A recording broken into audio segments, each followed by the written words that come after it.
This is another Movie Lingo discussion. I'm Eddie Lingo. I'm Alyssa Jansen. I'm Cody. Oh, Snap Cupcake. And today we're going to discuss Spy. Cody, could you please give us a summary on the movie? Yeah, so basically, Spy, we have Melissa McCarthy, who works at an intelligence agency, and she is Jude Law's eye in the sky. She is his intelligence, his reconnaissance. She knows what's coming when he's in the field and everything that's happening to him. She offers him advice, where to go, what to do. And basically what happens is Jude Law is supposedly killed. And the agency is compromised, so the agency needs to send somebody in to get some information and find out what's going on, because there is a nuke that is being bought by a mysterious buyer, and they need to find out where it's going, and they need to intercept it. So Melissa McCarthy, being Jude Law's partner, she volunteers herself because as she's never been in the field, they wouldn't know her identity, so her identity isn't compromised. And she goes on an adventure with Rose Byrne, who plays a woman who has a ridiculous 80s hairdo. And along the way, there's a couple cool cameos. You got Marina Baccarin from Firefly, if any of you guys ever watched that. Awesome. Melissa McCarthy's husband makes an appearance, and it's just an all-out comedy and a very fun film to watch. Awesome. Now, this is a Movie Lingo first. I have not seen the movie yet, but I will. But I'm interested in being on this panel to hear everybody's thoughts. Spoilers alert. The spoilers are going to be fine. In a comedy, I feel like Yeah. you can risk spoilers. Yeah. You know, the story is not too detailed. So for me, I just want to kind of pull from you what you guys liked. I'm already excited to see it. I'm going to watch it no matter what, but I still just want to pull from you guys what you liked about it and what worked and what didn't work, to kind of get me even more excited about it. I don't think you could discourage me from watching this movie, but so first let me start with you, Alyssa. What were your thoughts on the movie overall? I thought it was hilarious. I loved it. I think Melissa McCarthy is one of the funniest women in Hollywood. I think that most of the movies she does, besides Tammy, which wasn't that good, but besides that one, she does such funny movies. And the people who made this movie were the same as Bridesmaids and The Heat. Yes. Which two are the funniest movies He for was like very funny. Yeah, The Heat was good. girl power humor. Like, love those movies. So I was really excited for this one, and it didn't disappoint at all. All right. And how about you, Oh Snap Cupcake? How did you feel about the movie? I loved it. I honestly thought it was great because the transitions between the scenes, there was always something funny. Like, always something to look forward to. Even if it was minor, it was hysterical. So it was consistent all the way through. You didn't have to wait for 20 minutes to get a real good laugh. It was all the way through, which was great. Right. That's what's great about the comedy. How about you? How did you feel about it? I felt really good about it. I will say, my one idea was that there's a turning point in this movie, and it changes the comedy and the style of the movie drastically. And when I explain it, you guys will know. For the first 25-35 minutes, it's a type of comedy in which Melissa McCarthy is very quiet and she's very shy, and people are ragging on her, and it's funny. And bad things are happening to her, and it's very funny. But there's a turning point in which Melissa McCarthy becomes one of the bad guys. She tries to get her way out of dying on a plane, and she becomes the woman's bodyguard. And in that moment, she flips into this Different character. rude, obnoxiously funny, and just vulgar humor person, where she's basically just like, I didn't know, why'd your dad dress you up like a slutty dolphin tamer? Like, it goes from very timid humor to very aggressive humor. And at first, when I was watching the movie, I was like, that's really weird. Like, the movie got really funny and really good all of a sudden. But I thought about it, and I was like, they transitioned that very well, because Melissa McCarthy can be that shy, timid, I have 6 cats and haha, laugh at me. And then she can be that, I'm going to cut off your dick and glue it to your face and you're going to be a limp dick unicorn type So it was person. pretty balanced with the vulgar humor and the slapstick humor. It took a great right turn into a different direction once she started that persona, and it did it really well, and it balanced the movie out very well. Awesome. This movie got really good reviews from other, like, I did notice that. It was like, I believe, a 94% on Rotten Tomatoes. And when I heard about that, I got really excited. Because in my opinion, one of the funniest movies, and you can agree or disagree, is the first time I ever watched Hangover. The first one. The first one. Yes. I pissed my pants. Like, that movie was hysterical. And I use that as like it's a very funny movie. It had a great cast, and this, it was pretty up there. I really liked Spy. There's a word that's in my head. It's been implanted in my head today. No, close though. Would you use the word fantastical? Yeah, I thought that movie was absolutely fantastical. Fantastical. All right, awesome. I got a question for the panel. One thing that I feel like comedies don't do enough, and if I write a comedy, I'm going to be the guy to bring it back. But whenever there is something that is very funny or a little unique joke, I find that whenever it really works, you should find a way to reference it again, bring it back, not overdo it, but bring it back a few times. Was there anything that was consistent that kept coming back, like a weird moment or a weird catchphrase, or was there anything like that in the movie? I think there was two. There was a few, but I think two of the ones, and I'll just describe them, and someone else can go into detail because I talk too much. No such thing. First of all, even after I was about to say Jenny McCarthy, and that's a very different woman. It's very different. Even after Melissa McCarthy completed the mission and everything was fine, she was given another identity of a crazy fucking Catwoman who's a divorced single wife from Idaho, and then another one is Jason Statham in this movie played an over-the-top, pissed-off spy who was told he's not allowed to be in the field, and every time he comes into contact with Melissa McCarthy, he keeps telling her of all this badass shit that he's done, right? And it just goes so far out of proportion. At one time, he's like, I had my fucking arm ripped off, and I sewed it back on with this fucking arm. Those were the two main ones. If there's any other ones, like any consistency? Yeah, there was another one. With the Jason Statham, there was a part where he was saying, I was driving my car off of a plane, landed on another car while I was on fire. While I was on fire, not the car. Yeah. It's like, who even makes this shit up? This is amazing. It was consistent the whole way through with that. Right, right.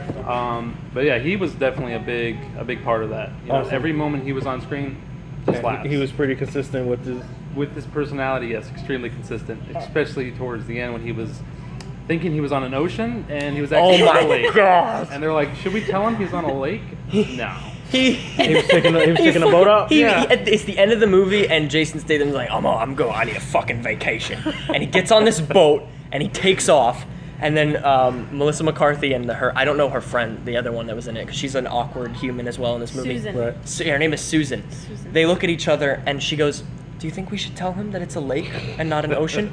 And then the screen blacks, and before the credits, you just hear him go, is this a fucking lake? Okay, so on that last point about the consistency with the humor, there actually was something that was consistent to you? Yeah, there kept being a scene in the office where she would work with the other coworkers. There was rats that would get into the office, and it was like an ongoing thing, and they brought it back when she was checking in with Susan, because Susan became her eyes and ears for Melissa McCarthy. And they checked back in, and she was like, oh, is anything new? They're like, oh, well, the rats are gone. And then just randomly you would see like rats show up on like the computer screen or something like that. Oh my God. And then they do it again too, with after the rats are gone, a bunch of bats fall through the ceiling, and you just hear in the background, the rats have wings! Oh man, I love this movie.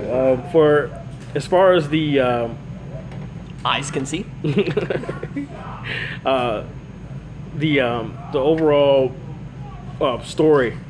With a comedy, they don't really put much effort into it. You don't need to, as long as it's really funny. But how did you guys feel about the story itself?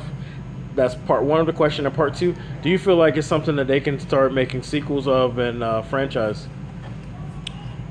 I would say it's definitely a franchise, because the way the film ended, towards the end, there's a character. He's hilarious. He harasses her the whole film.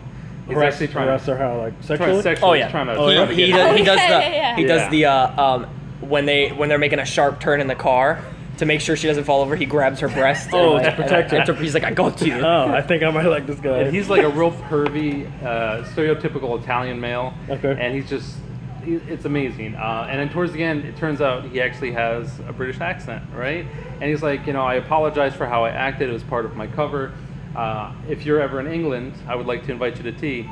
And then he goes back to the fucking accent. He's like, yeah, or am I? It's so disturbing. It's so great. Oh, man. But definitely it leaves an opening for a franchise.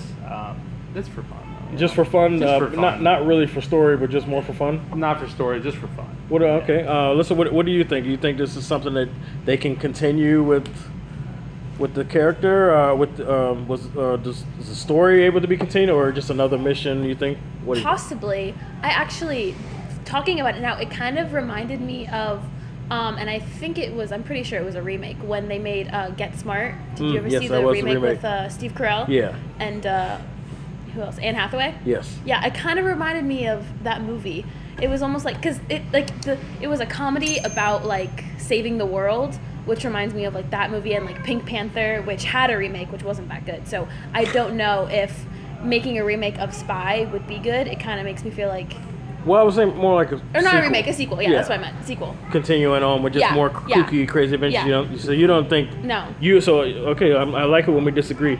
So you think that it's something they could do just for fun? For fun. It's not needed, but It's not. Because it you could can be do like, it. the remake could be like Paul Blart was terrible. Yeah, Paul was Blart, the bad in first general. one was bad.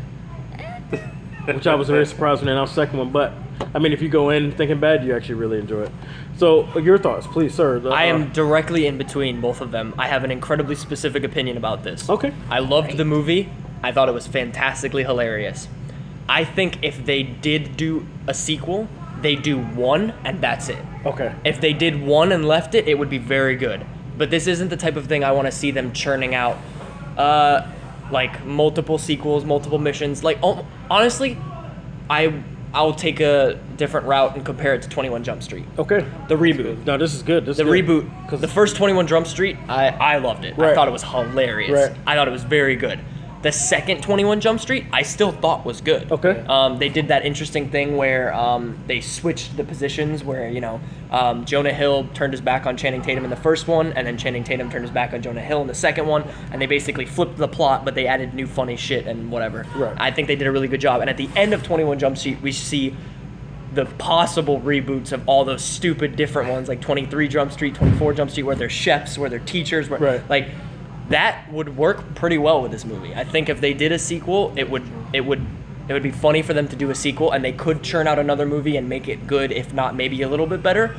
But I don't think they could continue it as a series. And there's a but crying baby, but keep talking. I think it could be funny if they did like an ending thing where they showed clips of other missions, like that type of thing. Right. I liked the movie very much. I like I've said in other reviews, this is the type of movie where I would go back and watch it again in theaters. Okay. I don't buy movies much anymore. I don't own them. Right. But I say it as like a point of reference. Like, this is a movie I would own. Okay. If I bought movies. Alyssa, you look like you had a If you thought. notice when you're talking about the different missions, if you notice in the credits, Yeah. like it was like in the background, but they would show like the different The identities that baby's they still gave crying, her. but keep talking. They gave her like different identities, and they put like what the name was and like what she would look like.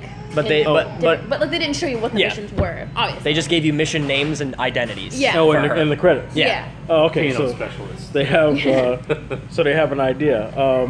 I haven't seen the movie yet. Really? But I did mention that, right? But I agree with you, even without seeing that. One more probably do some success. Because the problem with most movies like this is whatever made it work in the first one, that factor is gone Yeah. in the second one. So now you have to You have to get a new factor. a new factor, and sometimes they miss that point, and they just keep going with with the same humor and everything, but nothing new to wow people. So then they're like, people go in expecting to be wowed, like when they saw the first one, but they don't get anything new, and they were like, oh, it was fine, but the first one was better because it made me laugh more. I think Anchorman missed that point. Yeah. Yeah. And so I Hangover 2, yeah. Awful. So I agree with you. One more, but I want that one more needs to be. They kind of need to reinvent it, even though they need to keep the core thing that made it work the same. Just my opinion. I agree. All right, so we're gonna hold there and see if we can avoid more crying baby. Alrighty. And joining the Movie Lingo panel is a screaming baby. Thank you. Okay. All right. So. My baby. One thing I want to ask, and this question may be creepy to you guys, but I would really like you to commit and try answer. I love this creepy question. questions. Okay, it's no secret if anybody knows me. I have a really strong attraction for heavier women. I get lost in the soft. Okay, I'm going to see this movie regardless because So of are that factor. skinny women not soft? No, some of them can be, and then some of them are just a little too sharp, too hard, too bony, But I'm usually too hard. I feel like we're gonna eat someone right now. Ow, this right? hurts. It's just like I love all women, but I do have a very strong, very big place in my heart for the larger woman. So I want to ask you guys, and I'm going to start with you, Cupcake. all right. At any point in this movie, did McCarthy's lady. character become sexy? I think so. I know in humor it could take it out of, it could be done wrong, but I mean like actually where genuinely, where she had a moment where she was actually genuinely kind of. I do believe so. I mean, because initially she started off as a real closed kind of person, and Timid, yeah. her confidence wasn't really all there. And as she was transforming, and she became more confident, super agent, badass, and it was sexy. She was doing all this crazy shit. It's like, how the fuck? You were just in an office, and now you're doing like backflips and shit. What the fuck? Oh yeah, dude, it's pretty Things awesome. like that. But Awesome. yeah, I think the transition they did with that, awesome. She really became like an amazing character and a sexy character. BBW. So looking forward to that. So Alyssa, please commit to the question. Is there any moment where you feel like that she evolved sexually or became sexual? Yes. Yes. I think Melissa McCarthy is gorgeous. Yes. And at the part when they went to the big, I don't know, was it like A gala. A gala, yeah. They went to a gala, and it was at that moment she decided that she wasn't gonna be her undercover person that she was supposed to be. She was gonna change and just show off herself. And she got her hair done. She was wearing this flowy thing with these pants. I don't know. It was super gorgeous, and she just looked beautiful. Yeah. And from then on, it was just she it changed her look from that point on, and she was just gorgeous And throughout. You saw her in a different light. Yeah. from then on? Mm-hmm. It was perfect. BBW. How about you, Cody? Yeah, I agree. And then to further that, there was a point in which she got a bob haircut. She went from long hair to wearing a wig, and she had a bob haircut, and she looked from someone who prefers longer hair. No discrimination. It's just I have my own preferences. Right, She still looked very good with the short pixie cut. Not pixie. That With would bangs. Yeah, she had bangs, and then It was dark. yeah, it was dark hair, and it looked really good on her. Yeah. And then she did totally transform into a badass ninja. I can do backflips. She had smoky eyeliner and lips, and it was gorgeous. Awesome. Looking forward to seeing that. So, for the record, though, just like Mr. Flutie said here, I don't discriminate. I love all women, but I just love to get lost in the sauce. That's all I'm gonna say about that. Oh, that's do you have a tattoo of that somewhere? I should. You should. I should, but you Right would probably along lost your in the shaft. So that it just looks like a bunch of scrunched up stuff when you're soft, but when you get hard, it starts you read it as it extends. Yeah, you know what? That's not a bad idea. I don't know if I could ever show the movie lingo crowd that, but that's something to consider. Right. And if we get our own website, we can. If we start posting the videos directly, not on YouTube, but to our own website, then we're allowed to show whatever we'd we like. show whatever we want. We just have to make people type in their age, even though kids lie when they log in. Yeah, I was 18 for years. All right. I used to calculate You do the math. I put my real birthday in, but then I used to calculate how many years it would be so that I was 18 on the website. Exactly, and they don't even stop you after if you hit the wrong thing, all you have to do is go back out, close the window, open it again, and Oh yeah, there's just no we're totally teaching. Well, they'll figure it out anyway. So there's no age filter anymore. no, now you see everything. I mean, Instagram itself is porn, but whatever. So It's not Don't allowed. go to 4chan. I have seen butts on Instagram. Okay, but I have pictures of butts on Instagram. I know, Are they your it's butts, like though? it's like a thing right now that boobs aren't allowed on Instagram. unless it's art, And but that's how they get. you they're guys- starting a have you thing guys- called Free the Nipple. Have you guys not seen that? No, have you guys not heard of Tittygram?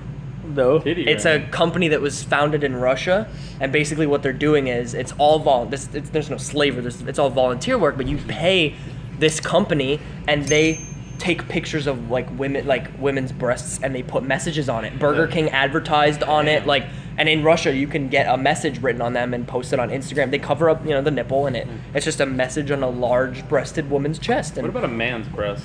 Like Like man mine? boob. Like ours. What's up? I don't know if anybody would pay to see these. You don't know that. I got a My, dollar. my wife would, gotta but find out. I don't think anybody will. Wendy's, Make sure your Burger daughter's King. not around for that. Spy. Yes. Would you recommend it? And what is your rating? Alyssa, can you please start that off? I give it an 8 out of 10. 8 out of 10. Yes. And I would recommend it to anybody who likes comedies and Melissa McCarthy. Comedies? Comedies nuts? What?